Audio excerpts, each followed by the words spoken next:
안녕하세요. 엄마 국어입니다. 오늘은 EBS 수능 특강 2023학년도 개념학습 두 번째에 있는 시조 공부를 해보겠습니다. 창내고자 바람도 시원없는 고개. 이거를 어떻게 한다고요? 10분 동안에 해결을 해드리겠습니다. 굉장히 간단한 시조고 재미있는 시조니까 얼른 따라오고, 전 시간에 뭐라고 했습니까? 수능 금지곡처럼 머리에 맴맴맴맴 한 번 봤는데 나중에 또 보고 이러면 안 되죠.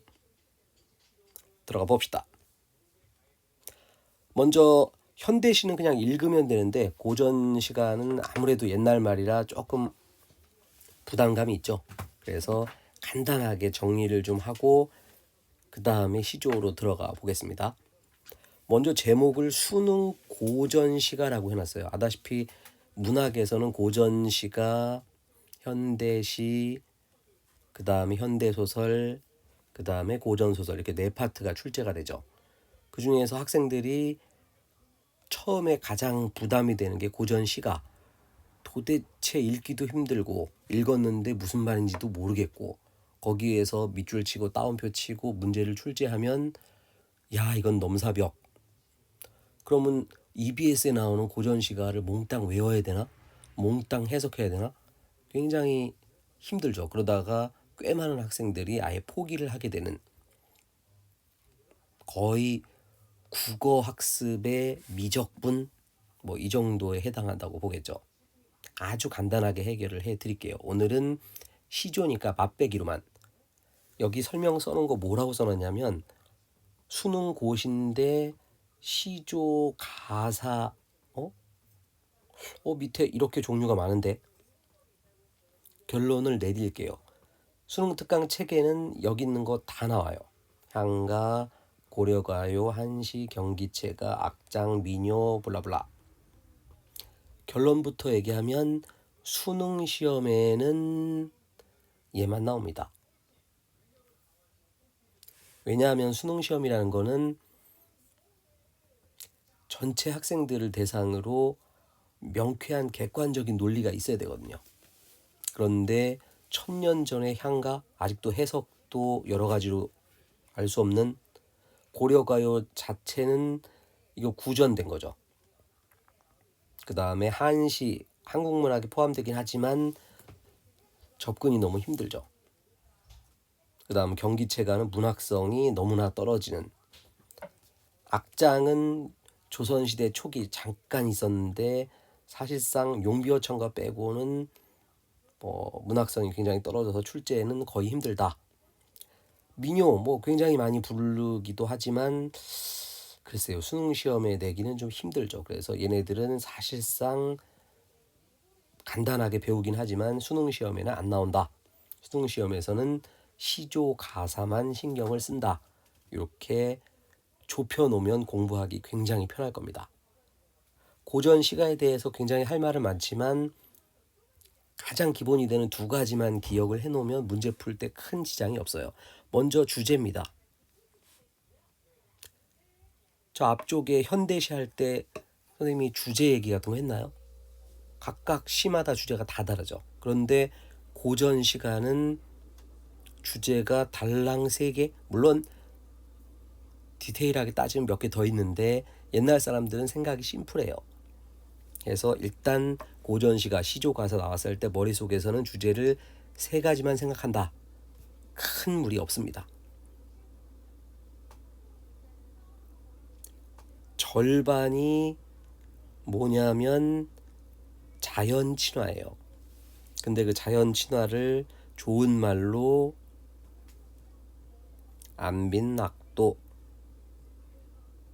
라고 얘기하는 거고, 사실은 가난 속에서 도를 찾는다. 좋은 뜻이긴 한데 학생들 기억에 도움이 되기 위해서 얘기를 하자면 사실상 정신승리라고 보면 됩니다. 시조 보면은 대부분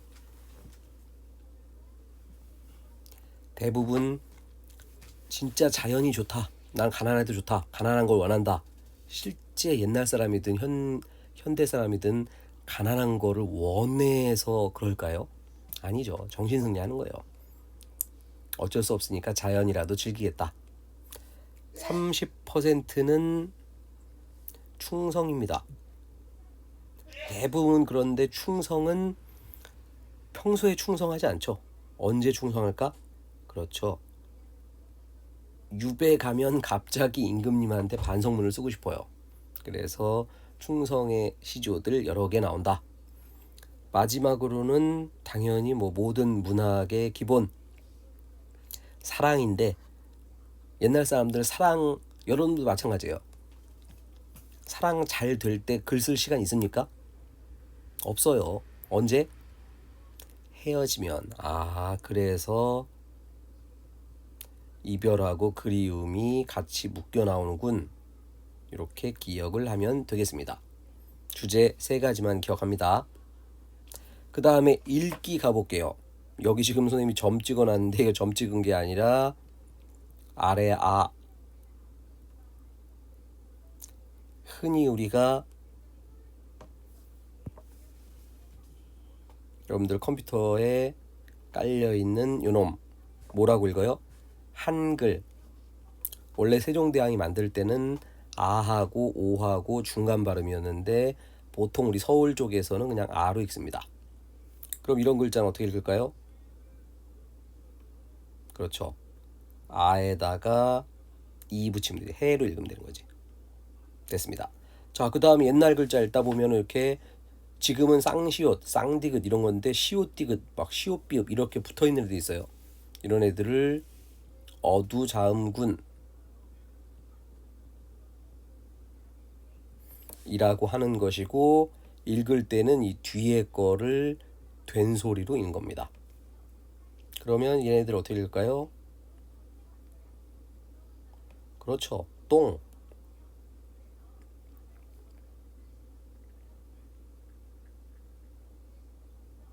얘는 어떻게 읽을까요? 아까 위에 점 찍은 거 빼라고 읽으면 되겠죠. 자, 이런 식으로 읽으면 큰 무리 없다. 너무 쫄지 말고 고전시가 들어와라. 가보겠습니다. 첫 번째 거 보니까, 자, 창내고자 이내 가슴에 창내고자 위에다가 미리 써놨는데 AA, BA. 고전시가 쪽에서는 상당히 자주 나오는 리듬이죠.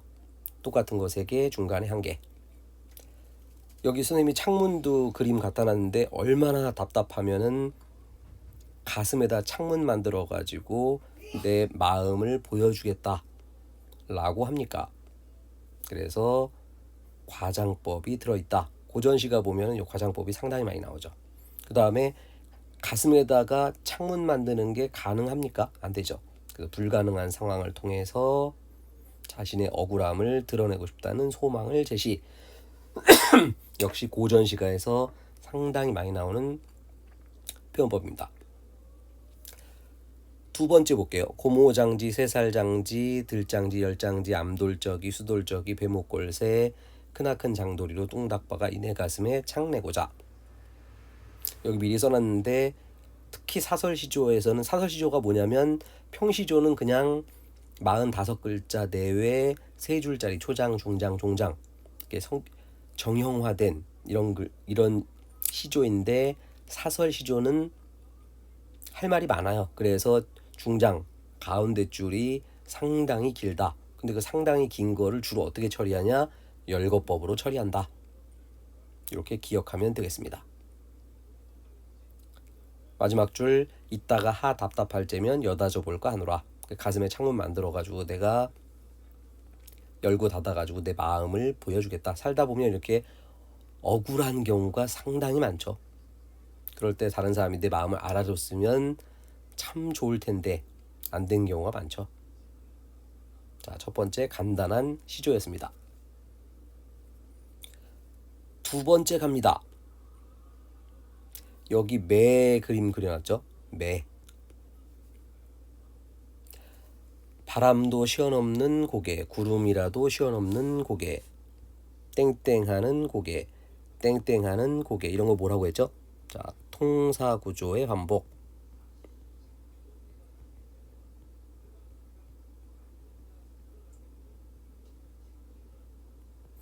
다음에 기회가 있을 거예요. 대구법하고 통사구조 반복, 통사구조 반복이 큰 거고 대구법이 작은 거예요.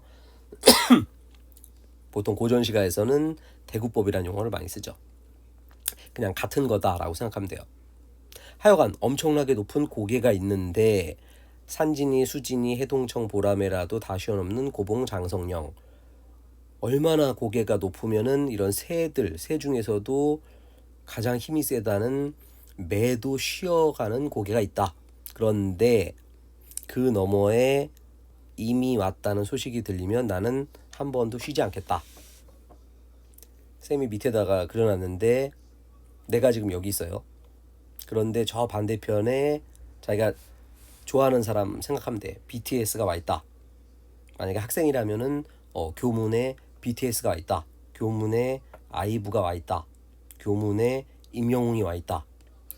어떻게 됩니까? 천천히 걸어가가지고 저 멀리서 봐야 돼요? 아니죠. 연락에 뛰어가지고 남들보다 한 발짝이라도 가깝게 또는 뭐 만져보기라도 하고 사인도 받고 해야죠. 그 간절한 그리움을 담은 시조가 바람도 쉬어넘는 고개라는 시조였습니다. 쌤이 이 강의에다가 그림 하나씩 넣어놓죠. 머릿속에다가 기억하라는 얘기예요. 이거 강의 보고 간단하게 문제 풀고 모의고사 보고 수능 보면 안 틀립니다. 구독과 좋아요는 사랑입니다. 지금까지 엄마국어였습니다.